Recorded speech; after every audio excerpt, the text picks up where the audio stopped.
اعوذ باللہ من الشیطان الرجیم بسم اللہ الرحمن الرحیم۔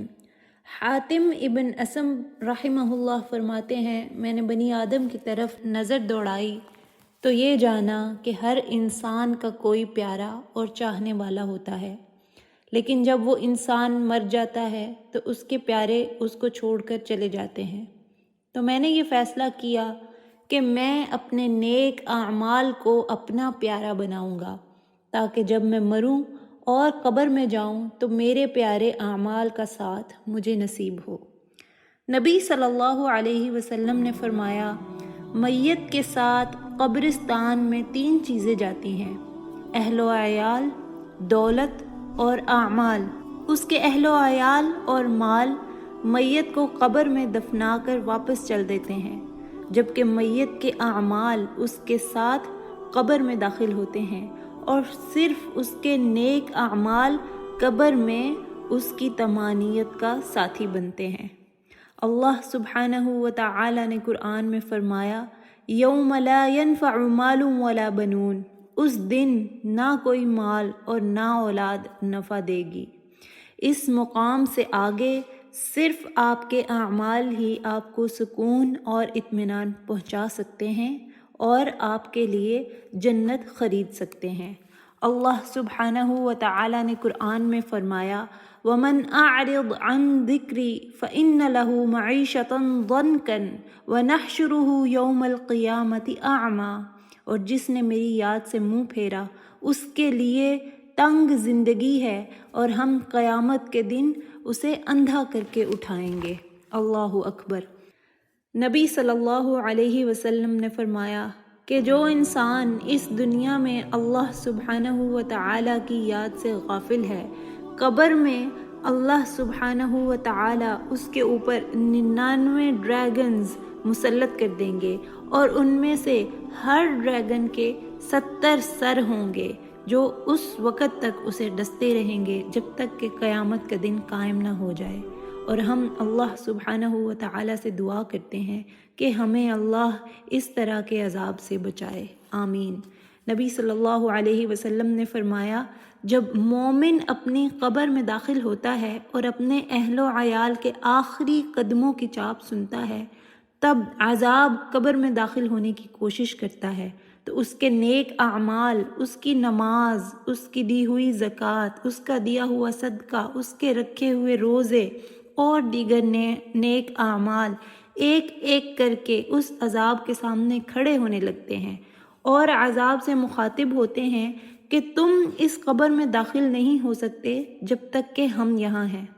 پھر میت کو اٹھ کر بیٹھنے کا حکم دیا جاتا ہے، اور وہ دیکھتا ہے کہ مغرب کا وقت ہے، تو مومن کے منہ سے بے اختیار نکلتا ہے، مجھے نماز پڑھنی ہے۔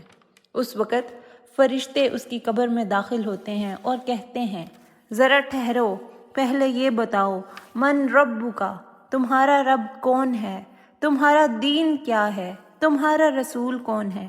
ان سوالوں کا جواب صرف وہی دے سکے گا جو اس دنیا میں اپنے رب کی عبادت کرتا ہوگا، جو اسلام کا عملاً مظاہرہ کرتا رہا ہوگا، اور جو نبی صلی اللہ علیہ وسلم کی سنت اور سیرہ پر من و عن عمل کرنے کی کوشش کرتا ہوگا۔ اور اگر میت کا جواب درست ہوگا تو آسمانوں سے صدا اٹھے گی، صدق عبدی، میرے بندے نے سچ بولا، اور پھر کہا جائے گا، اس کو جنت کا ساز و سامان قبر میں مہیا کر دو، اس کو جنت کا لباس پہناؤ اور جنت کا دروازہ اس کی قبر میں کھول دو تاکہ اسے جنت کی خوشبو آتی رہے، اور پھر اس کی قبر تا حد نظر کشادہ کر دی جائے گی۔ اللہ اکبر۔ اس مقام پر ہر شے جنت جیسی لگنے لگے گی، اور پھر ایک مہمان آپ کی قبر میں داخل ہوگا جس کا چہرہ خوبصورت ہوگا، اس سے خوشبو آ رہی ہوگی، اور وہ کہے گا، خوشخبری جس سے تم آج خوش ہو جاؤ، آج تمہارا دن ہے، آج وہ دن ہے جس کا تم سے وعدہ کیا گیا تھا۔ تو میت کہے گی، اے خوشخبری دینے والے، تم کون ہو؟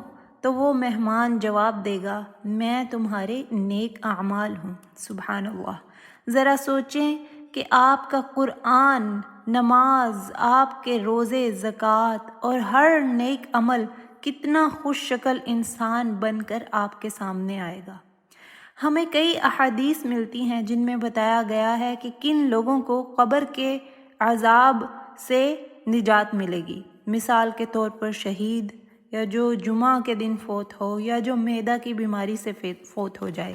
لیکن اس کے ساتھ ہی کئی احادیث سے ہمیں پتہ چلتا ہے کہ قبر کا عذاب کن لوگوں کو ہوگا، جیسا کہ بہتان لگانے والے کو، زنا کرنے والے کو، یا وہ شخص جو سود کھاتا رہا ہو، یا وہ جو اپنی طہارت کا خیال نہیں رکھتا۔ دونوں صورتوں میں مرنے کے بعد آپ کے اعمال آپ کا پیچھا کریں گے اور آپ کے ساتھ رہیں گے۔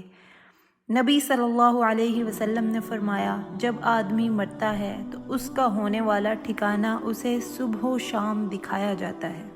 اگر وہ جنت کا مقیم ہو تو اس کی قبر میں جنت کی کھڑکی کھل جاتی ہے اور اسے مسلسل بتایا جاتا ہے، یہ تمہارا مشکل ٹھکانہ ہے، یہ تمہارا مستقل ٹھکانہ ہے۔ اور اگر کوئی جہنم کا ہونے والا مقیم ہو تو قبر میں اس کو آگ کا ٹھکانہ صبح و شام دکھایا جاتا ہے اور بتایا جاتا ہے کہ یہ تمہارا مستقل ٹھکانہ ہے۔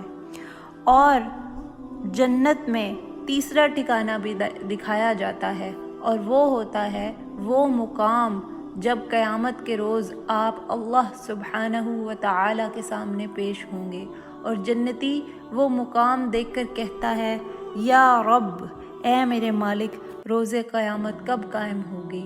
وہ اس مقام سے بھاگ نہیں رہا ہوتا بلکہ اس کو پانے کی جستجو کر رہا ہوتا ہے۔